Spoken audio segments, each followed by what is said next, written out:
Sigan ustedes sabiendo que mucho más temprano que tarde, de nuevo, abrirán las grandes alamedas por donde pase el hombre libre para construir una sociedad mejor.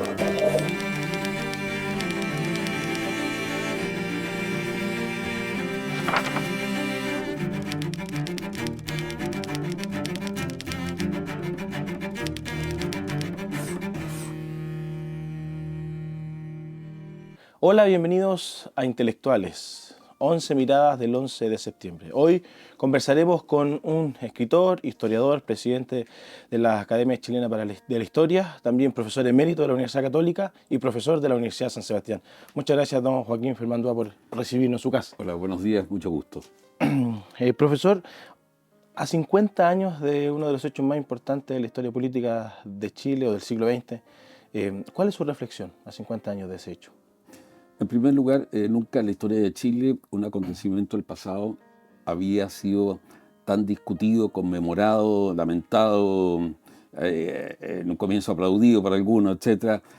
Había durado tanto en la polémica pública como este. La independencia, al día siguiente la independencia, hicieron todos para testear la independencia, cosa que no era cierta porque como con toda América fue una especie de guerra civil. Son así estas cosas. Y así, la revolución de 1891, del año 93 o 94, los derrotados llegaron al Parlamento con una buena representación y fueron un partido parlamentario más al final, los palmacedistas. Entonces, eso. En cambio, ahora no, ahora no es así. Parte de la derecha derrocó a Ibáñez y lo apoyó después del año 40 en febrero del 42 para ser como presidente de la República. Fue perdido esa vez. Ganó después.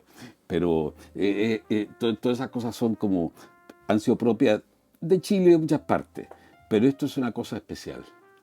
Y a pesar de la extraordinaria pacificación que hubo entre los 80 y los 90, sin embargo, es un tema importante. Y creo que no basta solamente la represión del régimen militar, vale decir lo que se llama violación de los derechos humanos para explicarlo, aunque es un factor. Es un factor sin duda que ayuda a la permanencia. A mi juicio, un elemento importante que no se ha nombrado mucho sobre la causa de esta persistencia de la polémica es que esto fue un acontecimiento que impactó mucho en el mundo entero, en especial en el mundo euroamericano. Y eso revierte sobre Chile porque hemos estado ligados en todo sentido a ese mundo desde nuestro nacimiento como sociedad hace casi 500 años. Entonces, eso que Chile fuera un caso famoso incide mucho. Cuando un país pequeño, famoso, es muy raro que sea por las buenas noticias, sino que es por una crisis grave o por algo espectacular que puede ser positivo para algunos, pero que la gente común y corriente en general tiende a sufrir. Cuba se hizo famosa con Castro. Habría que ver qué ha pasado con los cubanos. Y podemos hacer muchos ejemplos de ese tipo. Profesor, usted ha escrito bastante sobre la Unidad Popular, sobre el periodo de la Unidad Popular. ¿Por qué a su juicio, fracasa el proyecto del presidente Salvador Allende? Es un tema de discusión. Yo no sé si la palabra fracaso es exacta. Perdieron la batalla política y hubo una polarización y ahí, si por fracaso se ve el derrocamiento del gobierno de la Unidad Popular y de Salvador Allende y su muerte en la moneda, sí, hay un fracaso, pero pudo haber también ganado. ¿Qué quiere decir por ganado? Haber, digamos, impuesto, reconfigurado a la sociedad chilena a la imagen y semejanza de un sistema marxista, que era el objetivo. Se niega, muchos dicen que era distinto, que habían sido democráticos, pero ¿a dónde iban? Digamos, todo indicaba que iban hacia allá. Además lo decían con bastante claridad.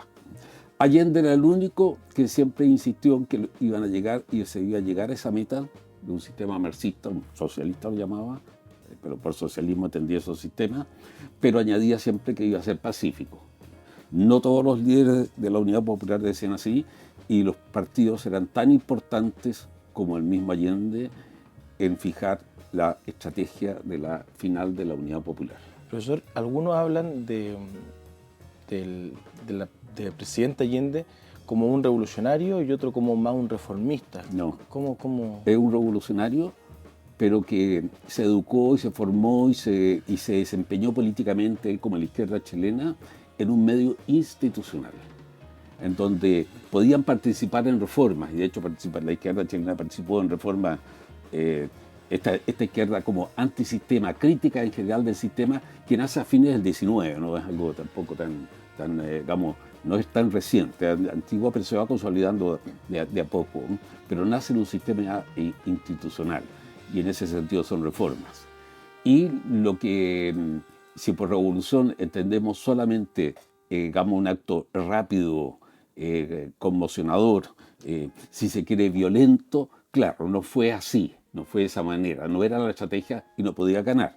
Una revolución directa no tenía espacio, no la tuvo prácticamente nunca en la historia de Chile hasta la Unidad Popular, ¿no? Como iban a hacer una revolución en el año 30, el año 40, si el ejército se hubiera sumado a la rebelión de la marinería en septiembre del 31, podría haber habido una revolución, pero no sé si una revolución que hubiera llegado a un sistema marxista, muy difícil en esa época.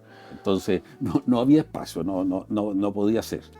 Pero llegando por voto se puede transformar un sistema. Ha pasado en dos veces una especialmente impactante del siglo XX, en cierta manera una contrarrevolución de derecha, la toma de poder por los nazis, estrictamente constitucional, en medio de una violencia muy grande en las calles, en todas partes, y también con legalidad sobrepasada. O sea, cuando ya está en la crisis que las leyes son relativas. Y el otro lo hemos tenido en América del Sur con el caso de la Venezuela de Chávez y Maduro, pero que logró mayorías, y hay un momento mayorías bastante consolidadas e importantes, y cambia el sistema. Entonces ya al cambiar el sistema ya dejan de haber elecciones propiamente libres.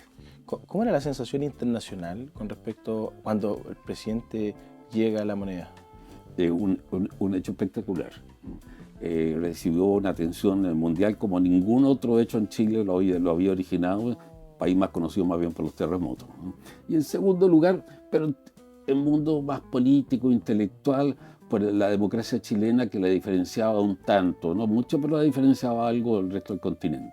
Pero esto llamó la atención y fue recibido en general, bueno, al comienzo por desconfianza por muchos gobiernos en la zona, incluso europeos, pero después en general la opinión pública americana y europea, bueno, de otras partes también, pero son los lugares donde principalmente había democracia, cuasi democracia, o había un movimiento, aunque había regímenes militares, pero con opinión pública. Entonces, eso es una clara simpatía por el modelo chileno en muchos círculos políticos, intelectuales norteamericanos, especialmente europeos, ¿no? La importancia europea es muy grande, y por supuesto el bloque soviético también lo miró con mucha simpatía porque sentía que eran aliados, si bien todavía decía que Chile no era un país socialista, estaba en transición al socialismo, entonces ellos no estaban tan comprometidos. La verdad es que no tenían recursos para ayudar. Se dice que no ayudaron, pero no tenían recursos importantes como para haber subsidiado al sistema chileno. Pero volviendo al centro de la pregunta, esto hizo de Chile un caso famoso y con simpatías en diversos grados, naturalmente, por el caso chileno, y mirado en el mundo europeo y en algunos sectores norteamericanos más bien como un modelo reformista, socialdemócrata. Tomaban eso, y Allende, Clodomiro Almeida y algunos líderes de la izquierda, cuando se entrevistaban con representantes políticos y culturales que no eran de izquierda, que no eran de una izquierda radical, como disimulaban su marxismo. El embajador de Alemania, de la República Federal, hacía notar eso, que disimulaban su marxismo delante de los diplomáticos occidentales. Profesor, algunos autores dicen que el primer año del presidente Allende fue relativamente bueno, positivo. ¿Es así o no? Sí, pero fue artificialmente bueno.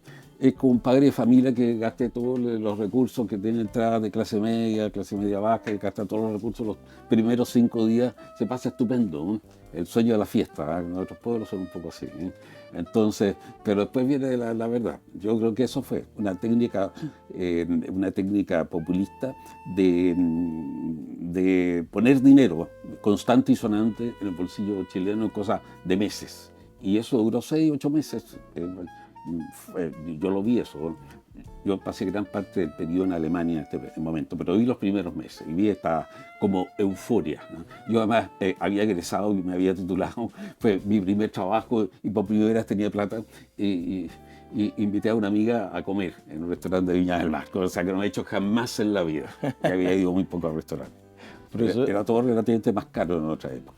Profesor, y siguiendo con la influencia externa o internacional, la Revolución Cubana y Cuba en general, ¿cuál es la influencia en el régimen del presidente Allende? En la izquierda chilena es grande. Quizás en los comunistas un poco menos porque siguió siendo la influencia soviética lo importante, pero de todas maneras muy grande. Y en el resto de la izquierda decisivo, en todos sus matices.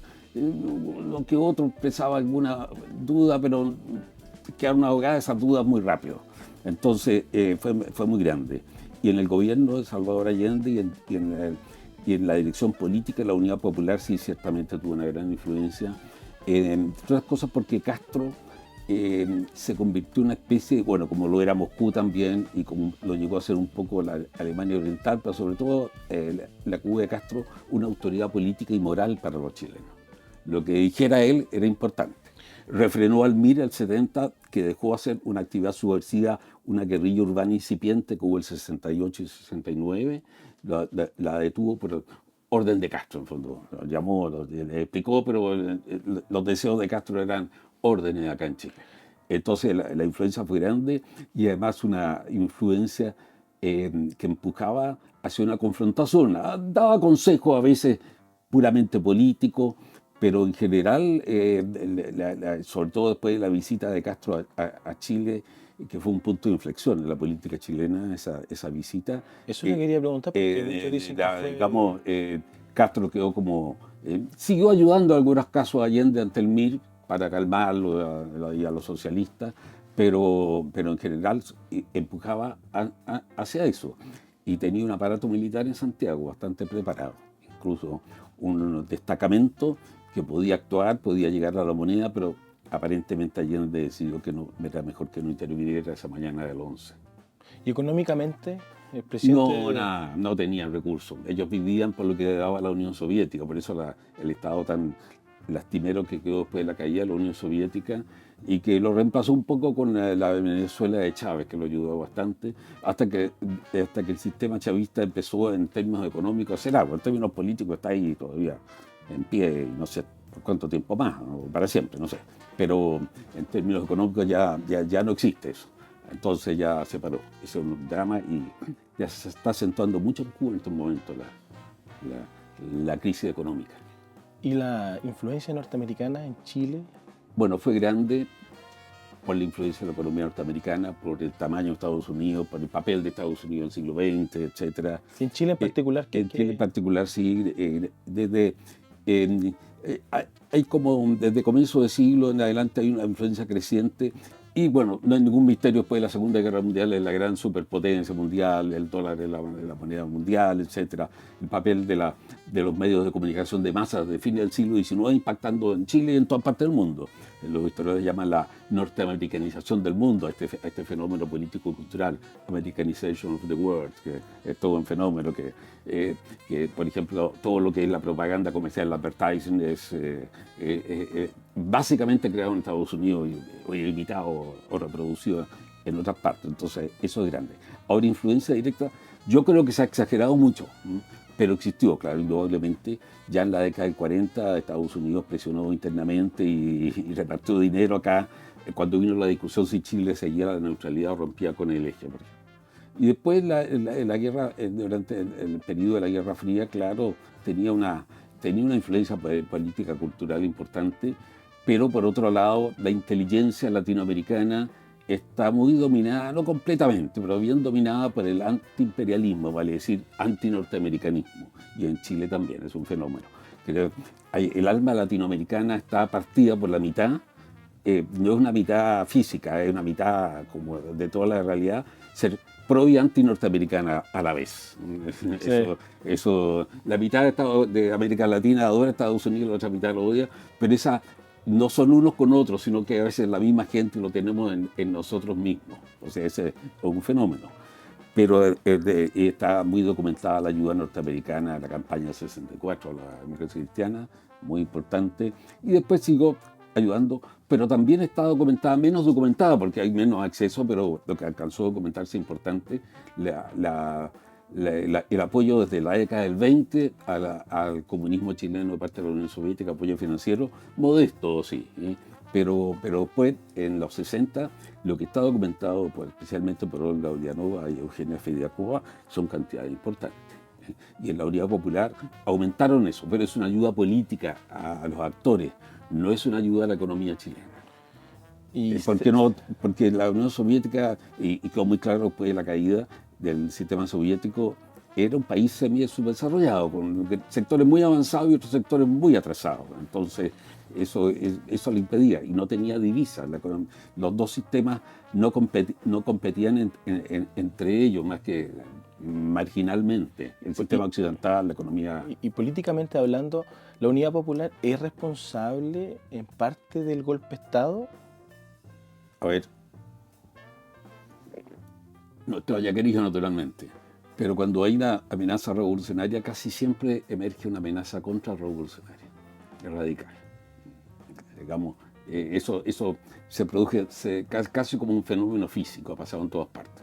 Gana la revolución o gana la contrarrevolución. Entonces, en ese sentido, un proyecto de crear un sistema marxista en Chile tenía claro, Frei lo tenía claro desde la noche del 4 de septiembre, eso iba y presentaba un desafío a Chile muy grande, y mucha gente prefería una confrontación, no tenían los medios, no tenían el espíritu, no estaba dentro en Chile, pero empezó a desarrollarse en el curso de la ¿Hay antecedentes? Las Fuerzas Armadas chilenas eran más constitucionalistas que otra parte, es cierto. La palabra constitucionalista no es exacta, yo diría institucionalista. Estaban las instituciones chilenas y no querían introducirse en política, pero a la vez eran básicamente antimarxistas. No hay ningún ejército en el mundo, con una sola excepción, Etiopía el 74, pero no hay ningún otro ejército del mundo tradicional que haya precedido a la revolución que se haya identificado con una revolución marxista. Han habido militares revolucionarios nacionalistas de izquierda, es importante, el nacerismo, por decir así, Perón en América Latina,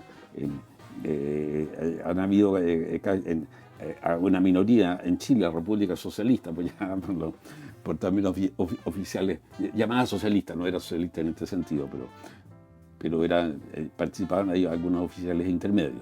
Pero básicamente siempre tiene una tendencia antirrevolucionaria. Eso ha pasado en todas partes y naturalmente también pasó en Chile. Pero eso contrapesado con la idea que intervenir en política era un poco ajeno, se veía con un precio muy grande y que no era el problema de ellos. Hasta que esto empezó a cambiar. Eso hizo que Estados Unidos, cuando intentó como provocar un golpe en Chile, o sea, apoyar a gente que hiciera un golpe, no podía encontrar a la gente. Y la gente lo hacía, los que se contractó, lo hacían como a media, esperando que el de al lado lo hiciera, entonces el otro lado, hasta que cayó en manos de unos aventureros, y esa fue la tragedia que terminó al final con el asesinato del general Schneider, el 22 de octubre, bueno, murió unos días después, del 70. Entonces, eso fue lo que pasó. Ahora, después Estados Unidos cambió de técnica y apoyó a la oposición, básicamente, y a las Fuerzas Armadas, digamos, mientras la ayuda a Chile, la que daba regularmente, empezó a disminuir, hasta llegar a casi cero después del 72 y 73, pero fue algo gradual. No del todo, no ayudó a... No fue del todo. Aparentemente, al comienzo del año 71, el medio litro de leche se financió con la ayuda norteamericana, porque eran créditos ya comprometidos que Estados Unidos los abrió. Pero, en cambio, la ayuda a las Fuerzas Armadas que daba regularmente la aumentó. Ese es un mensaje. Ese es un mensaje. Estamos con ustedes. Y después probablemente hubo contacto también. ¿El general Pinochet habló con gente de Estados Unidos, con la CIA? ¿Hay antecedentes de eso? ¿O nada. Él dice, la primer tomo de su memoria que publicó en el año 81, que fue a hablar con un amigo de él al Canal de Panamá. Pero no hay más. No hay otro antecedente, hay unos informes que han aparecido, pero son tan tirados las mechas que es como difícil poder creer en ellos. Pero probablemente sí, probablemente había, a través de los agregados militares norteamericanos que tienen esta función, naturalmente había había relación, porque para los oficiales chilenos el que Estados Unidos pues los apoyara como gobierno era muy importante. Entonces en eso debería la participación es fundamentalmente político-psicológica, más que material. Entonces no fue intervención directa, no mandaron muy pocas armas, y después, bueno, vino todo el escándalo entre Estados Unidos, etcétera. Entonces se cortó toda la ayuda, incluso la venta, cosa que política y moralmente era dudoso eso, porque vendían a otras partes, hacían cosas peores, en fin. Pero claro, Chile se transformó en un caso famoso. Pero claro, hubo ese mensaje. Si ustedes hacen algo, nosotros vamos a estar con ustedes. Eso es así. Y la CIA estaba un poco al tanto, más o menos, la CIA a través de la inteligencia militar norteamericana, estaba un poco al tanto del Departamento de Estado de lo que estaba pasando, algunas cosas bastante evidentes, porque el año fin de 72, pero sobre todo en el curso del 73, la oficialidad intermedia empieza a agitarse, algo que me parece que la polémica actual se habla de Pinochet y el alto mando, pero esto fue mucho. Había algunos generales que estaban en un comienzo y decían, mira, vamos a tener que hacer algo, pero más que nada empezó con la oficialidad intermedia. Eso yo le preguntaba en el principio cómo vio el mundo la llegada de Salvador Allende al gobierno. Le pregunto, ¿cómo vio el mundo el 11 de septiembre? Bueno, con un rechazo bastante grande. Eso determinó todo lo que iba a pasar.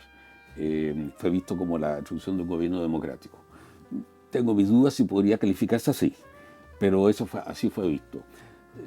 Los ministerios de Relaciones Exteriores, me refiero al mundo euroamericano, que es importante en general, muchas veces aceptaron y a algunos les gustó también, pero fueron prisioneros también de su opinión pública, de sus líderes políticos que rechazaron y condenaron. Entonces, el caso francés, bien claro, Pompidou tuvo palabras prácticamente de apoyo, pero muy rápidamente, muere Pompidou, cuando llega Giscard d'Estaing, Giscard tiene por debajo hace otras cosas, pero públicamente condena a Chile.